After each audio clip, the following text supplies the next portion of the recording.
దించిందనమాట. యాక్చువల్గా అయితే ఇక్కడ నుంచి తీసి అక్కడ పెట్టానన్నమాట. ఇక్కడ నుంచి తీసి అక్కడ పెట్టా. ఏంటది, ఇక్కడే చాలా కాకర విత్తనాలు వేశాను. అవి మొలకెత్తాకి ఇక్కడ నుంచే తీసి అక్కడ పెట్టాను. ఇంకా 2 చోట్ల పెట్టాను, చూపిస్తా చూడండి. ఇక్కడ పెట్టాను ఒకటి, నెక్స్ట్ ఆ పెద్ద టబ్లో పెట్టాను, చూపిస్తా.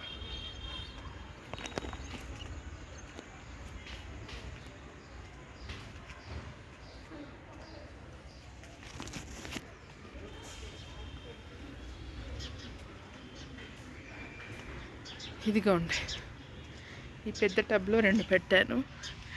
చక్కగా పెరుగుతుంది. ఇది ఓన్లీ 2 లీవ్స్ ఉన్నప్పుడు తీసుకొచ్చి పెట్టాను, బాగా వర్షాలు కింద మీద పడుతున్నప్పుడు. ఇదిగోండి, ఇది ఒకటి